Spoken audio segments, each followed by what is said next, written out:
এখন তুমি কোথায় আছো? কেমন আছো? পত্র দিও।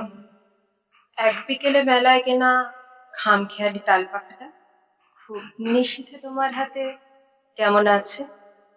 পত্র দিও। ক্যালেন্ডারে কোন পাতাটা আমার মতো খুব ব্যথিত? ডাগর চোখে তাকিয়ে থাকি তোমার দিকে। পত্র দিও, পত্র দিও। আর না হলে যত্ন করে ভুলে যেও। আপত্তি নেই, বিয়ে থাকলে আমার গেছে, কার কি তাতে?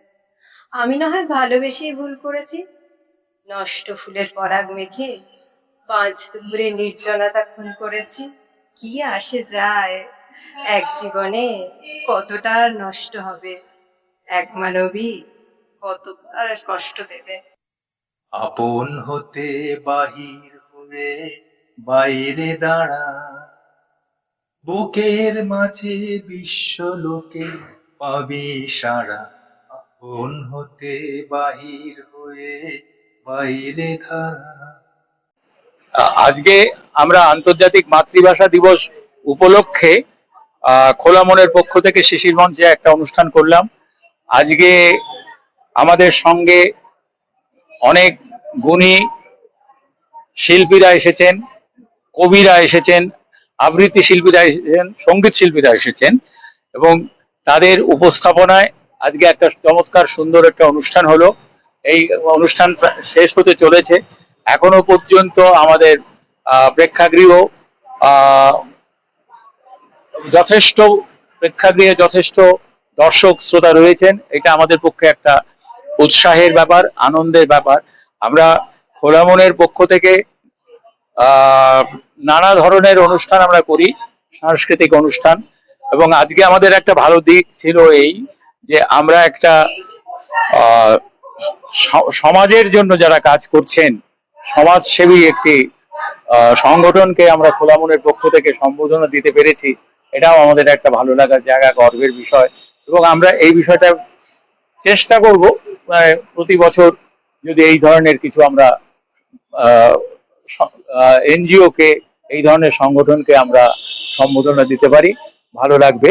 আর রবীন্দ্র ভারতী বিশ্ববিদ্যালয় রবীন্দ্র সঙ্গীত বিভাগের বলা যেতে পারে একটা স্তম্ভ অগ্নিব বন্দ্যোপাধ্যায়, হ্যাঁ, অগ্নি এবং সাথে বহু মানুষ এবং বহু সমাজকর্মী এবং বহু শিল্পী সবাইকে এক বেনিসুতোর মালায় আপনি গেঁথেছেন, এইভাবে তাদেরকে মঞ্চ দিচ্ছেন, কি বলবেন দাদা? না, আমি মঞ্চ দেওয়ার কে, মঞ্চ দেওয়ার বিষয় না, এটা হচ্ছে যে আমার একটা ভালো লাগার ব্যাপার। আর যারা শিল্পী আছেন, যারা কবি আছেন, যারা সাহিত্যিক আছেন, তাদের সঙ্গে আমার একটা মানসিক এবং আত্মিক যোগসূত্র বরাবরই আছে। এবং সেই জায়গা থেকে আমি চেষ্টা করি সবসময়। আমাদের খোলা মন তো প্রায় 40 বছর হতে চললো। 40 বছর ধরে আমরা শিল্প সাহিত্য সংস্কৃতির বিকাশ এবং প্রসারের ক্ষেত্রে আমাদের সাধ্যমতো আমরা সদর্থক যতটা ভূমিকা নেওয়া যায় সেইভাবে আমরা চেষ্টা করি, সেই কাজ করি। এবং এইভাবেই আমরা এগিয়ে চলেছি। এইভাবেই আমাদের আমাদের একটা খুব ভালো লাগার আরো দিক এই যে আমাদের আমন্ত্রণে বহু জায়গায়, বহু ক্ষেত্রের নানা রকমের মানুষজন, তাদের মধ্যে সেলিব্রিটিরাও আছেন, তারা আমাদের সঙ্গে আসেন, আমাদের আমন্ত্রণে সাড়া দেন। এবং আমরা নতুন প্রতিভার খোঁজে থাকি। নতুন নতুন প্রতিভার উন্মেষের জন্য, বিকাশের জন্য আমরা যথাসাধ্য আমাদের মতো করে চেষ্টা করি। এবং আহ যথেষ্ট সাড়া পাওয়া যায়, ভালো লাগে যে নতুন নতুন নবীন নবীন নতুন এবং নবীন প্রতিভাকে আমরা খানিকটা সাহায্য করার চেষ্টা করি, একটু প্ল্যাটফর্ম দিতে চেষ্টা করি। এইটুকুই আমাদের কাজ, এটুকুই আমাদের আনন্দের, এটুকুই আমাদের এগিয়ে চলার পাথেও এগিয়ে চলার পথ। দেখুন, শ্যামলদার মতো মানুষরা তো অক্লান্ত ভাবে পরিশ্রম করে একটা অনুষ্ঠান আয়োজন করেন, এবং একটা অনুষ্ঠান আয়োজন করা কিন্তু নিছক ছেলে খেলা নয়। এখানে এসে সবাই খুব মিষ্টি মিষ্টি সুন্দর সুন্দর কথা বলে, সুন্দর কবিতা বলে মঞ্চে, সবাই সবার সঙ্গে হৃদ্রতা দেখায়। কিন্তু মঞ্চের বাইরে বেরোলেই তখন দেখছি আমরা কুকথায় পঞ্চমুখ, কণ্ঠে ভরা বিষ, একে অন্যের আহ বদনাম করছে, যাকে যা খুশি বলে দেওয়া যাচ্ছে, এবং বাংলা ভাষা একটা হাজারু ভাষায় পরিণত হয়েছে। এই ভাষা নিয়ে এই সংস্কৃতি, এই অনুষ্ঠানগুলো তখনই সফল হবে যেদিন বাংলা ভাষা শুধু মঞ্চে নয়, সর্বত্র আমরা ভালোভাবে প্রয়োগ করব এবং সেই বাংলা ভাষার মর্যাদা রাখবো, কারণ এই বাংলা ভাষার জন্য অনেক রক্তক্ষরণ হয়েছে। তাকে শ্রদ্ধা জানানো উচিত। আর নিজের ভাষাকে শ্রদ্ধা না জানালে তো বোধহয় নিজের মাকেও শ্রদ্ধা জানানো যায় না। এই বয়সেও শ্যামলদা যে এতটা পরিশ্রম করছে ভাষা নিয়ে। আমরা শক্তি পাচ্ছি যে আজকে আমরা পথে ঘাটে নেমে বা ইলেকশন কমিশনের সামনে দাঁড়িয়ে যে বলছি যে রাজনীতিতে গালাগাল নয় পালাগান, বা ভালো ভাষার প্রয়োগ করা হোক, বা রাজনীতিবিদরা যেন এমন ভাষা প্রয়োগ করেন যাতে মনের রক্তক্ষরণ না হয়, বা সোশ্যাল মিডিয়া এমন ভাষা প্রয়োগ না করেন যাতে একটা মানুষের ডিপ্রেশন চলে আসে, অ্যান্টি ডিপ্রেশন বিক্রি বেশি না হয়। এই কাজগুলো করতে বোধহয় এই মানুষগুলো আমাদের আরো বেশি স্বপ্ন দেখায় যে আমরাও পারবো। মনে রাখার মতো। আর সবচেয়ে বড় কথা, খোলা মনের একটা ব্যাপার রয়েছে যে যেখানে আমরা প্রত্যেকটি মানে আমাদের এই 12 মাসের 13 পার্বণের যে সমস্ত অনুষ্ঠানগুলো মনে রাখার মতো এবং বাংলা সংস্কৃতি শিক্ষাকে মানে মাথায় রেখে বজায় রেখে আমরা সমস্ত প্রোগ্রামগুলো কিন্তু এখানে হয়ে থাকে খোলা মনে। এবং এখানে অবারিত দ্বার, আপনাদেরও আমন্ত্রণ রইলো। আর মনে রাখার মতো অনুষ্ঠান সবাইকে সঙ্গে নিয়ে, এবং সবচেয়ে বড় কথা আমরা বাংলা মাকে, মাতৃভাষাকে আজকের দিনে যারা ভাষা যোদ্ধা, ভাষা শহীদ, তাদেরকে শ্রদ্ধা রেখেই আমাদের আজকের এই অনুষ্ঠান। ভীষণই ভালো লাগছে। আপনাদের সকলের আমন্ত্রণ রইল খোলা মনে আসার জন্য। শ্যামলদা আমার কাছে খুবই মানে ভালোবাসার একজন মানুষ, এবং উনি এই যে মাতৃভাষা উপলক্ষে যে এই যে প্রোগ্রামটা উনি করছেন, এটা উনি খুব ভালো কাজই করছেন এবং খুব আনন্দিত আমরা। খোলা মন সংস্থার সাথে আমি অনেক দিন থেকে জড়িত। যেহেতু শ্যামল বিশ্বাস নিজেই নন্দন চত্বরের একজন বড় কর্তা ছিলেন, তখন নানা রকম অনুষ্ঠান করিয়েছেন, অনেক শিল্পীকে তিনি সুযোগ দিয়েছেন, তারা এখনো নিয়মিত অনুষ্ঠান করে যাচ্ছে। অবসর নেওয়ার পরও সেই যে তার অভ্যেসটা বা নেশাটা, বাংলা সংস্কৃতিকে যে এগিয়ে চলা, তিনি ছাড়তে পারেননি। তিনি প্রতি বছর নানা রকম অনুষ্ঠানের মাধ্যমে, সাধারণত তার একটি জায়গা আছে সেখানে করেন, এবং মাঝে মাঝে এই শিশির মঞ্চে তিনি অনুষ্ঠান করেন কোনো বড় অনুষ্ঠান করতে হলে। এবং সাথে সাথে তার আরো অনেক রকম যেটা আছে কালেক্টিভ অ্যাক্টিভিটি। তিনি আজ সুন্দরবনের বাঘ বিধবা যারা বলা হয়, বাঘের বিধবা, বাঘের আক্রমণে যারা মারা গেছেন, সেই সব বিধবাদের পাশে দাঁড়ান। এই যে বাঘের মানে মারা যাওয়ার বিধবাদের নিয়ে আমাদের অমলবাবু একটা সংস্থা করে তুলেছেন, চম্পা মহিলা সোসাইটি। তার একজন সক্রিয় সদস্য হচ্ছে শ্যামল বিশ্বাস। প্রতি বছর তিনি নানা রকম জিনিসপত্র নিয়ে সেখানে যান, সেখানে সেগুলো দেন, এবং ওদের একটা সুন্দর মঞ্চ আছে, সেই মঞ্চ তো খোলা মনের হয়ে আমরা অনেক অনুষ্ঠান করে এসেছি। একটা প্রশ্ন করবো, আজকে 2026 দাঁড়িয়ে বাংলা ভাষা কি সুরক্ষিত? বাংলা ভাষা সুরক্ষিত, প্রত্যেকটা বাড়িতে তার দায়িত্ব। আমার বাড়িতে বাংলা ভাষা সুরক্ষিত, কারণ আমার ছেলে পড়েছে ইংলিশ মিডিয়াম স্কুলে। আমি প্রথম থেকে তার সঙ্গে বাংলায় কথা বলেছি, সে আমাদের সঙ্গে বাংলায় কথা বলেছে। সমস্ত কিছু কিন্তু আমাদের উপর নির্ভর করছে। আমার ছেলের ইংরেজি বাংলাতে ঠিক আসে না যদি মনোভাব নিয়ে আমরা চলি, তাহলে কিন্তু বাংলা ভাষা আস্তে আস্তে যে জায়গায় এসছে, এর জন্য যেমন আমরা অনেককে বাইরের লোককে দায়ী করছি, আমরা নিজেরাও কিন্তু অনেকটা দায়ী। বাংলা ভাষায় কথা বলুন, বাংলা সংস্কৃতি নিয়ে এগিয়ে চলুন। বাংলা আগে, বাংলা আমার মা, এই যে ব্যাপারটা, গানটা প্রতুলদা গেয়ে গেছেন, সেটা জন্য আমরা মাথায় নিই। আমার নয় এখন 70 বয়স, কিন্তু যারা যুবক, যারা বড় হচ্ছে, তারা কি এটা নেবে? তাদেরই তো নিতে হবে। তাদের কাছে আবেদন, তোমরা বাংলাকে বাঁচিয়ে একমাত্র তোমরাই রাখতে পারো। যে বাঙালিরা একদিন প্রাণ দিয়েছে ভাষার জন্যে, আজকে শিলচরে, ঢাকায় সেই বাঙালিরা দেশ স্বাধীন করেছে একের পর এক, তারা আত্মবলিদান দিয়ে। সেই বাঙালিদের কাছ থেকে ভাষা কেড়ে নেবে? এত সাহস কাদের আছে যদি না আমরা অ্যালাউ করি? তাই আমি সবাইকে অনুরোধ করি যে আপনারা এগিয়ে থাকুন, বাংলাকে নিয়ে একটু থাকুন, বাংলার সাথে থাকুন।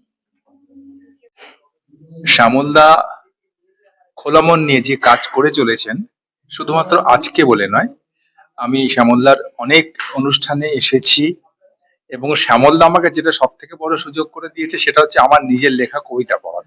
এই আমি অল্প একটু কবিতা মাঝে মাঝে লেখার চেষ্টা করি, সেটা কেউ জানে না, শ্যামলদা এটা প্রকাশ করে দিয়েছিল।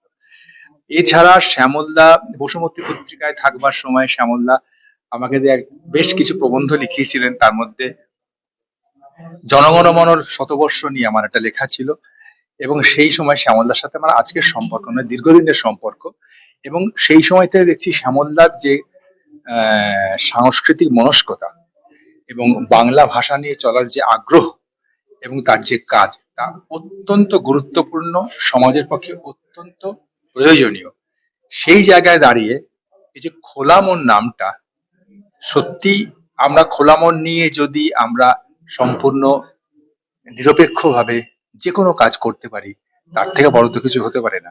সেই জায়গায় দাঁড়িয়ে শ্যামলদার এই প্রয়াস আমি সবসময় অত্যন্ত ভালোভাবে দেখি, শুভেচ্ছা রাখি এবং শ্যামলদাকে আমি কুর্নিশ করি। আমরা আজকে সুন্দর সোনালী সন্ধ্যা বলতে আমাদের মাতৃভাষাকে আমরা আন্তর্জাতিক জায়গায় যে পৌঁছে রেখেছি, সেই জন্য আজকে আমরা এই অনুষ্ঠানে উপস্থিত হয়ে এই ভাষাটাকে যেন ধরে রাখতে পারি, তার একটা রেশ আমরা এই শিশির মঞ্চে উপস্থাপনা করলাম। আজকে খোলা মনের এই অনুষ্ঠান, এবং আপনি মঞ্চে দাঁড়িয়ে বললেন যে আপনি 7 লক্ষ কত হাজার মেয়েকে আপনি চাকরি দিয়েছেন, সেই বিষয়ে আমরা প্রান্তিক মানুষদেরকে একটা কর্মসংস্থানের জায়গা আমরা করি। আমরা 5টা স্টেটে প্রায় 7,75,000 মহিলাকে গুড মর্নিং থেকে গুড নাইট পর্যন্ত যে সমস্ত পণ্য দ্রব্য আমাদের নিজস্ব গৃহে লাগে, সেগুলো সমস্ত প্রোডাক্ট ওরা নিজেরাই বানায়, সেখান থেকে নিজেরাই রুজি রোজগার করে, এবং তার সাথে সাথে আমরা ওই প্রোডাক্টটাকে নিজেরা কিনে খাওয়ার পরেও আমরা প্রতিটা গ্রামে 70 বছর বয়স্ক মানুষদেরকে আমরা প্রতি মাসে 1,000 টাকা করে আমৃত্যু পর্যন্ত পৌঁছে দেওয়া হয়। দ্বিতীয়ত, কোনো দারিদ্র পরিবারের কন্যাকে বিবাহ দেওয়ার জন্য 1.5 থেকে 2 লক্ষ টাকা দেওয়া হয়, এবং কোনো স্কুল ছুট বাচ্চাকে তারা যাতে ব্যাচেলর মানে বিএ পর্যন্ত পড়তে পারে, সেজন্য তার আর্থিক সহযোগিতা করা হয়। এই কাজগুলোই আমরা আমাদের এই 7 লক্ষ মহিলা নিয়েই আমি এই প্রোডাক্টের উপর দিয়েই আমি করে থাকি। এই খোলা মনের যে অনুষ্ঠানে আমরা একত্রিত হয়েছি, সঙ্গীত, আবৃত্তি, নানা রকম ভাবে এই বাংলাদেশের ভাষা দিবসকে আমরা উদযাপিত করছি। বিভিন্ন শিল্পীরা তাদের সঙ্গীতের মাধ্যমে, গানের মাধ্যমে, কবিতার মাধ্যমে, আবৃত্তির মাধ্যমে বাংলাদেশের এই দিনটিকে শ্রদ্ধার সঙ্গে স্মরণ করছেন। খোলা মন শুধু এই বছরই নয়, প্রত্যেক বছর এই দিনটিকে এবং এই দিনটিকে কেন্দ্র করে এর আশেপাশের যে কোনো দিনটিকে কলকাতার একটি উল্লেখযোগ্য প্রেক্ষাগৃহে এই দিনটিকে শ্রদ্ধার সঙ্গে স্মরণ করেন। এবং আমরা আশা করব খোলা মনের এই উদ্যোগ ভবিষ্যতেও সুন্দরভাবে পালন করবেন খোলা মন। খোলা মন বহু দিনের প্রতিষ্ঠান। তো আজকে মাতৃভাষা দিবসের যে অনুষ্ঠান, সেটা তো একটু অন্যরকম, মানে বিশেষ করে অনেক কবিরা যুক্ত এটাতে, মানে বরাবরই কবি সাহিত্যিক খোলা মনের সঙ্গীতটাও আছে ঠিকই, তার মধ্যে আড্ডা, পিকনিক একটা সারা বছরের অনুষ্ঠান, এবং ভীষণভাবে আড্ডা, খোলাখুলি ব্যাপার অনেক কিছুই, কিন্তু কবিতা সাহিত্যটা থাকে। এবং এই যে মাতৃভাষা, মানে তো মাতৃভাষা দিবস নিয়ে আজকে অনুষ্ঠানটা হচ্ছে। এরপরে বিভিন্ন অনুষ্ঠান, আমি যেমন আপনাদের একটা খোলা মনের সাথে তো যুক্তই, এছাড়াও আমার একটি পত্রিকা আছে সৃজন বার্তা। তো মানে 21 ছাড়া ভাষার আরেকটি, আপনারা নিশ্চয়ই জানেন যে শিলচরে 19 মে, তো আমি শিলচরের আসামের মেয়ে, সুতরাং ওটাকেও আমরা একসাথে, খোলা মন এবং সৃজন বার্তা আমার পত্রিকার সঙ্গে একসাথে, ওটাও ওই ভাষা দিবসটাও পালিত হয়। এবং খোলা মন প্রকৃতপক্ষে আমাদের নিজেদেরই সংস্থা, যা আমরা সারা বছর ধরেই বিভিন্ন কবিতা, গান নিয়ে খোলা মনে অনুষ্ঠান করি, সেই জন্য এরকম নাম। তো আমরা আন্তর্জাতিক মাতৃভাষা দিবসকে স্মরণে রেখে আজকে করেছি। আজকে 21শে ফেব্রুয়ারি নয়, কিন্তু সারাটা মাসই হচ্ছে ভাষার মাস। তো আমার কাছে যেটা মনে হয় যে শুধু বাংলা ভাষার কথা বললে হবে না, এখানে সমস্ত ভাষার কথাই বলতে হবে।